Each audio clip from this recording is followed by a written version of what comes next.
Alright, radio, what do you got for me today?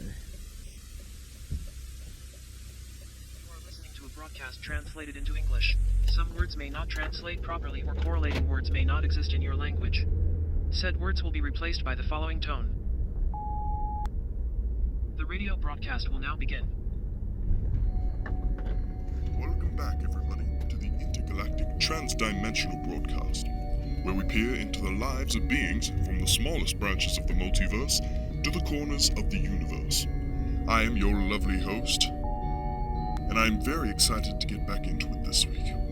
As you remember last week, we experienced the birth of a new star from the perspective of a lone asteroid.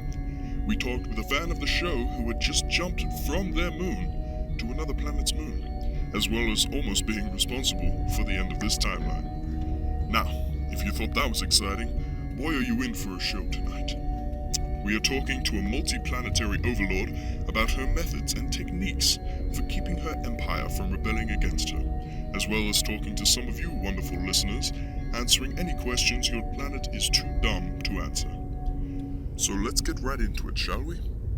On the line, we have gracious dictator of the C13, 14, and 18 planets of the inner Andromeda system, who has thankfully agreed to talk to us about her methods of rulership.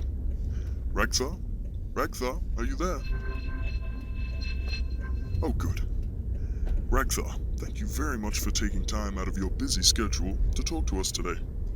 Now, I wanted to start by saying I really love what you're doing with your empire. Now, how do you juggle all this responsibility and stay so beautiful? What is your skincare regimen?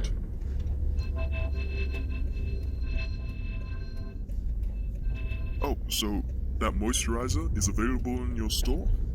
Might have to pick up a bottle or two for myself. Now, for a more serious question that I'm sure all the listeners at home are wondering as well. What is the key to a successful dictatorship? And how can we achieve this on our own planets and timelines? Oh, okay. Aha. Of course. Well, there you have it, folks. Who knew it was so simple to strip an entire society of their free will? Thank you very much once again, Ragthar. Have a fantastic day. Alright, listeners, wasn't that a treat? Now, to answer some questions sent in to us by fans of the show. First up is Campbell from the Spirit Realm, who writes, Dear IGTDB, there's this being that I really like, but it feels like they don't know I exist. Please help. Thank you for your ongoing support, Campbell. Now, if I understand correctly, the realm of the dead is where all souls go after death, so I guess there's not too many fleshy creatures down there. From what I've been told by my ghost friends, the most romantic thing a ghost can do is give a piece of a fleshling they have haunted to their loved one, as a sign of affection and respect. Maybe give that a go. Besides, what's the worst that could happen? Dying? I hope that answers your question, Campbell. Next question comes from someone who's still alive. How exciting. This is from, Julius Caesar from planet Earth. Oh good, I love Earth.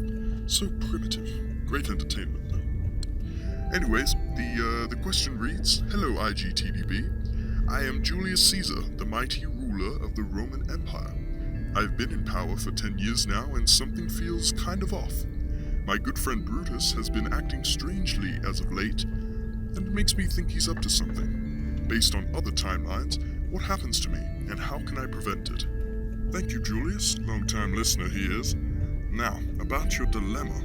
Brutus has been known to, in other timelines, betray you, gathering the help of the Senate to all jump you and stab you brutally to death. If I were you, I'd probably just not leave the house today. Good luck with all that, Julius. Wow, what a wonderful show we've had today. Before we finish off, of course, is our final segment of the show, where we tune into a random person's radio and talk to them directly. I will start the randomizer here to see who we'll be hearing from this week. Let's see, shall we?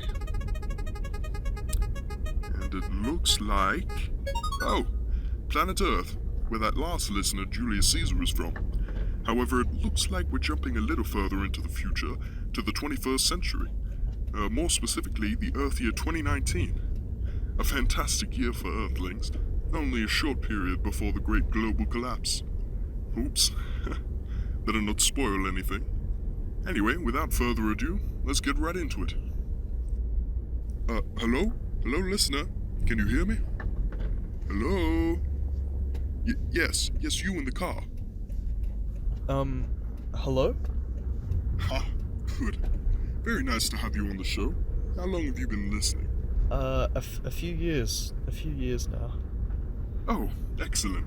Thank you very much for your support. As usual, for being on this segment, we'll send you out a free t-shirt of your choice from our online store. Now, before we finish up, is there anything you'd like to say? Any questions you'd like to ask?